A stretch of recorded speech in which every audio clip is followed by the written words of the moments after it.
All right, my friends, welcome. You are in the bike lane once again.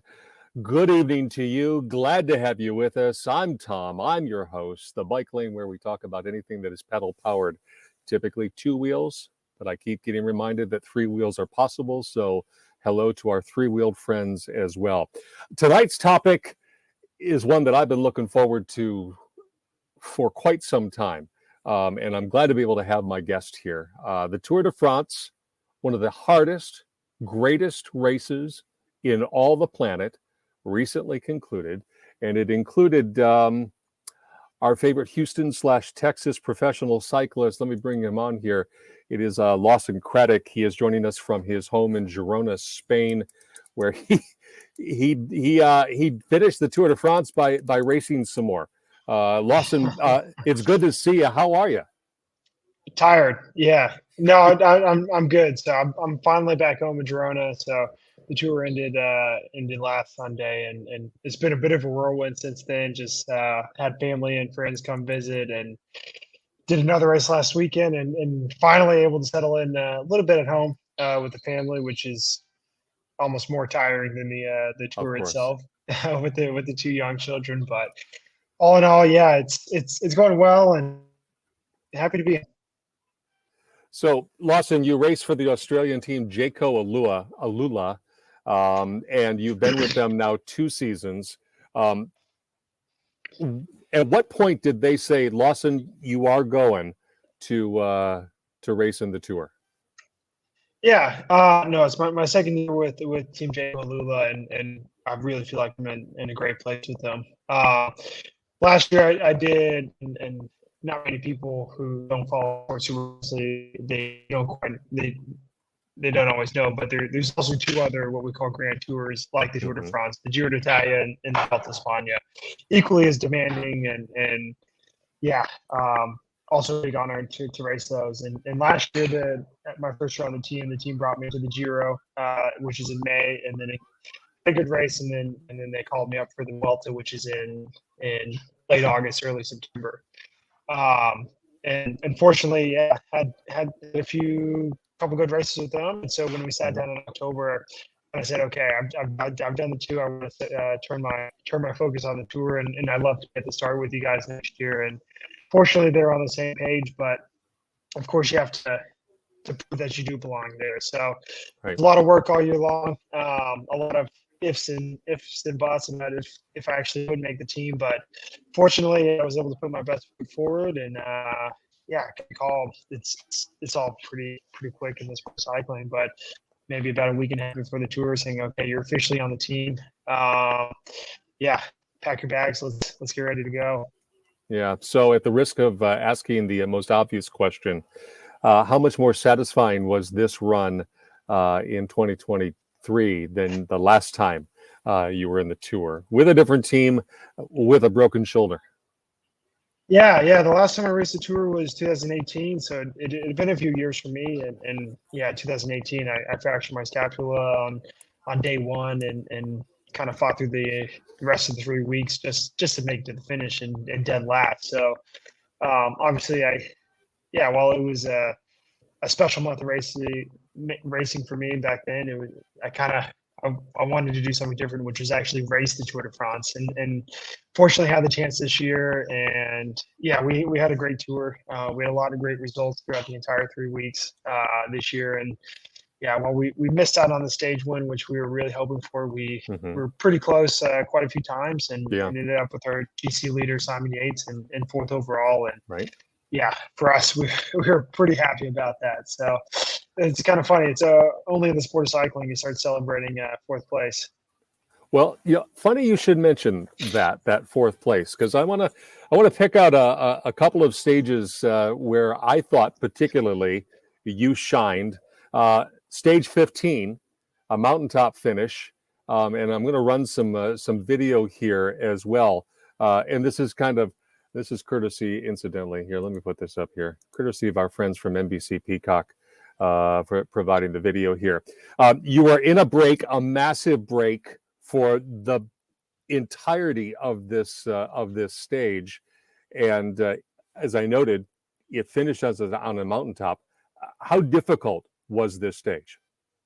Yeah, this was the end of the second week, and we had a couple pretty tough days, 2 hard weeks of racing coming into this, and Right. we had a rest day the following stage, and that's generally a sign for most riders just to empty the tank, knowing that you have the next day completely off. But yeah, I was really fortunate. The team kind of gave me the freedom to try and jump in the break for one, and then had some good teammates, Crystal Jensen and Luca Mesgek up there to help support me. And yeah, maybe wasn't a stage that really suited me, but I had great legs that day, and yeah, I was able to kind of fight and push and finish fourth on the stage, which is kind of a career highlight for me. So yeah, Sure.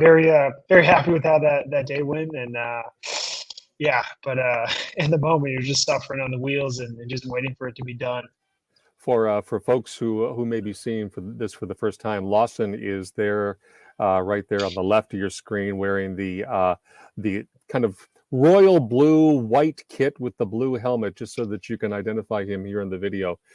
You noted, and you just kind of tossed it off to the side, you finished fourth on this.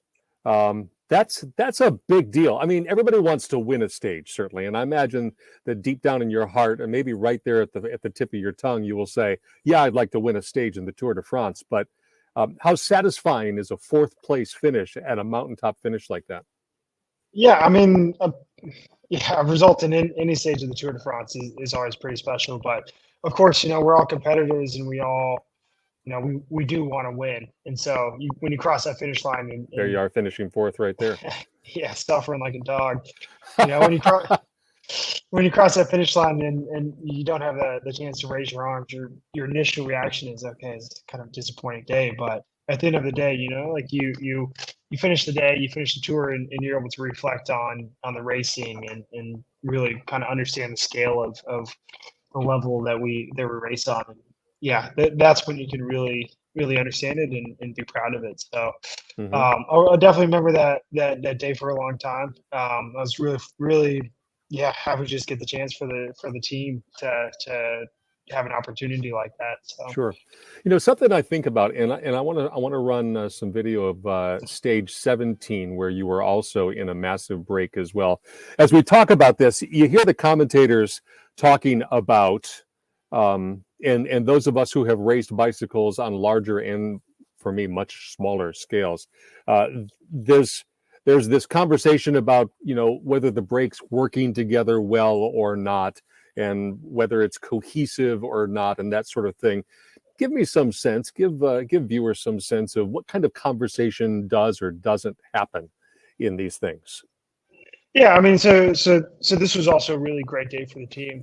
It was a day that we targeted in what we call the queen stage of the whole race, which is, what we kind of classify as the hardest day, the most climbing and kind of the hardest final of the entire tour. We knew it was a day that suited the team well, and our GC leader, Simon Yates. And yeah, we were motivated to kind of go all in on that day and not really worry about the end result and just focus on the racing. So we were able to get in the break with that was me, Simon Yates, our leader, and another one of our really strong climber domestiques, which was Chris Harper. And yeah, it was a big break, which kind of negates the cohesion of the group. A lot of guys sitting on, not wanting to work and exert any more energy than they have to. So we kind of, us and maybe 2 other teams, we kind of took ourselves to push pace and break a lot, to just get a gap over the main peloton behind and try and make an assault on the general classification with Simon. So we were able to do it. We had a handful of us pulling through for the duration of the stage, and a lot of the guys that you see pulling out, it was only our job to get as big of a gap as possible. And yeah, we were able to do it. We had a great final to the stage. Simon was second, and kind of jumped up quite a few spots on the Sure. GC, which is the final standings, and it kind of also this is the start of the final week of racing, so it helps set the tone for us to set the tone for the final week, and Right. we had the morale pretty high after a day like this, considering how hard it was. So you note that not everybody does all the work here. You got a lot of these people just kind of hanging on, going along for the ride. You spent an appreciable amount of time at the pointy end of the spear on both of these stages, amongst others. But again, I'll harken back to my own much more modest experiences. But when you've burned all the matches, and then you finally throw the chute and you watch either the peloton or the group ride away from you, and you're just about to get some KOM points here, I believe, here on 17. What's that feeling like, especially when you know there's a lot of kilometers yet to pedal, and there goes everybody away from you? Yeah, no, I mean, this was, like I said, probably the hardest stage of the tour, Right. and yeah, it was my job to basically just completely empty myself for our leaders, and yeah, when you're doing it in the moment, you're all stoked and happy, and you don't really feel the pain in the legs. But when your job is done, which was for me on the start of the final climb, which was something like a 18-mile climb, probably the hardest climb I've ever done in my life. Right at the base of it, I kind of pulled off, and it was my only goal from there was to get to the finish line. Yeah. So it's kind of funny. I hit the climb probably the first ride out of the entire race, and probably had the slowest time out of anyone, just trying to make it up. After the work I had done going into it. So, but yeah, it was. It's always tough. You have your job, and the team brought me to the tour to do, and I'm really happy to do it. I really enjoy that role, and yeah, when you have leaders like we do that really perform and finish the work off for us, then yeah, it makes you more motivated to do it again the next day. Couple of instances, and I don't have video of it, but there were some dramatic moments. There always are in a race this big. It's 3 weeks long. That's a lot of miles / kilometers. You were involved in the tumble that cost Mark Cavendish his race when he broke his collarbone. And one thing that stuck with me in the aftermath is there's you pulling your bike out, and it looked like you were having some words with a Bahrain rider. Do you remember that moment? And what were you saying? If you can say, well, this is the web. You can say whatever you want. Yeah, right. You can say whatever you want. You just have to know that it stays there forever. Right. Well, there's that. Yeah. So, all right. So that's a good. So you are growing up. But no, that was whenever you have crashes in the peloton, and you never want it to happen, but unfortunately they will, and they do, and I was lucky that was the only crash I was in for the entire tour. But yeah, it's a big tangle of bodies and bikes, and yeah, I was trying to kind of get my bike out from my handlebars were stuck in his wheel, and he started immediately picking his bike up, and I was just like, oh, careful, and of course, we just hit the deck. We're racing flat out 1 second, and the next thing you know, you're just on the ground, and so tensions run a little bit high, but in the end, it was a guy like Bill Bow, who's I think he later won a stage of the tour, and maybe we both weren't very happy at the moment, but we immediately got back on the bikes. We got back to the peloton, and he put his hand on my shoulder and said, "Hey, sorry, man." And I thought, oh, "Don't worry, me too." Like we've all been there. A lot of those times in these races, you just can't take these personally, and know that tensions are always running high, and very rarely do we mean what we say. I get that completely. There was another incident where there was a massive pileup of a bunch of riders, and the race organizers neutralized the race. They stopped you in your tracks while a number of ambulances were brought in to take care of people who were really, really injured. Among the things that caught my eye was the peloton stopped there at this, it looked like a bridge, just waiting for the go. And in the middle of the crowd, there's you talking to eventual winner Jonas Vingegaard. You just kind of chatting about what had happened, or what you had for breakfast, how you carbo load, what? Yeah, right. I mean, it was a very unique situation. we were racing as hard as we could 1 minute. It was pretty early on the stage, massive pileup, and fortunately the race organizers they made the right decision because we need ambulances behind the peloton in Right. case an event like that, and because it was such a big crash, all the ambulances were all of a sudden attending to the riders, so no help behind us in case of another crash, and so they stopped the race, and a lot of confusion at first, but yeah, I found myself just kind of sitting next to Vanguard, and yeah, we just start chatting about bike equipment and what he's on, what I'm on, and power meters and just stuff like that, Yeah. and yeah, so it's kind of it's a moment that is so strange in the race, and in 1 second we're bumping bars and pushing each other, and the next thing just have a civil conversation. So we're all people at the end of the day, and he's just as much of a bike nerd that I am, probably even more so considering what he's done. But yeah, it's always fun to kind of just have a moment to chat and actually get to talk to the person instead of the rider. Excellent. One last little bit of video here I want to show, and this is the last stage on the Champs-Élysées here, and I want to ask you, if I can, again, the conversation always, as part of the commentary, talks about, as you do these circuit loops up and down the Champs-Élysées, and how they talk about how it's a big uphill going up, and it's hard, and then it screams on downhill. From someone who was just there, week and a half ago, how hard is that last stage, that last little bit? Yeah, this day is definitely no walk in the park. And you watch it on TV, and like, oh man, that looks awesome, and it is, for about 2 minutes the first time you get on it, and you have the jets flying over you, and you ride around the Arc de Triomphe, and their whole Champs Elysees, which is one of the busiest streets in the world, is closed off for you. So it is a very special moment, and something that every cyclist aspires to do one time in their career, and but yeah, this year, and I think especially this year, it's became quite a big challenge.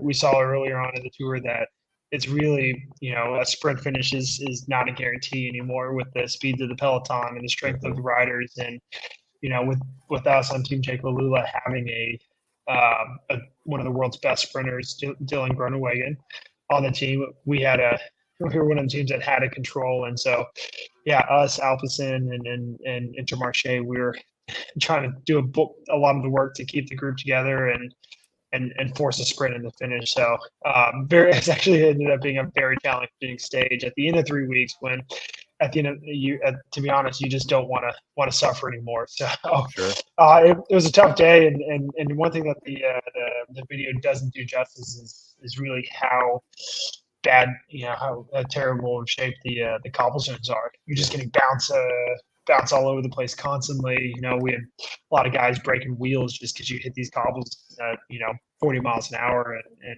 there's just a stone sticking straight out of the road that you just don't see. So it was a tough day. And yeah, of course, the next day you're or not even the next day, a couple of minutes from there, you're going to be sitting there drinking beers with the boys at the bus, and so yeah, it does provide a little bit more motivation, but you did just suffer for 3 weeks, and you just wanted to be done at that point.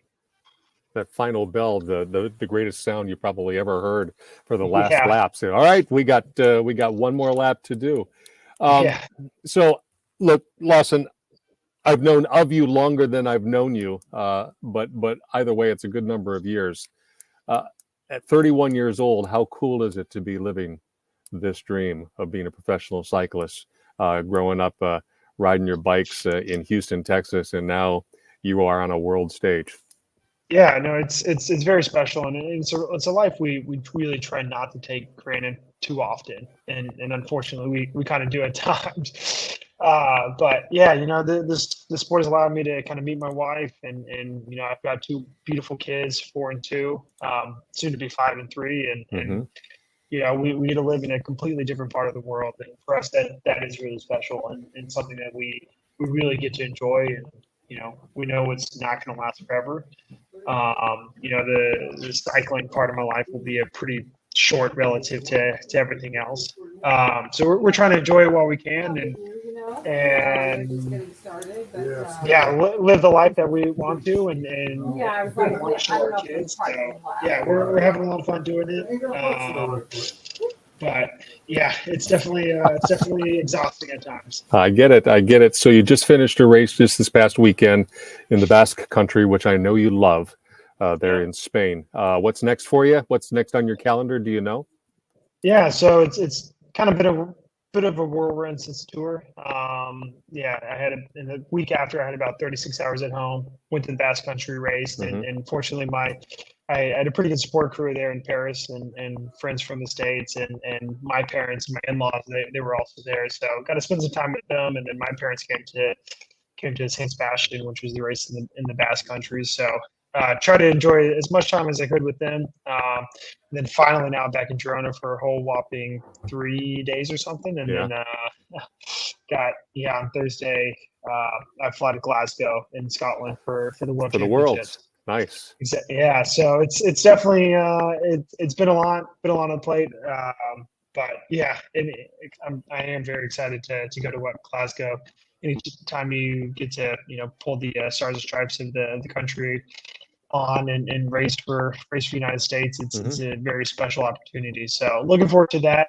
And then after that, I do have a couple weeks here in Girona, which I'm very much looking forward to.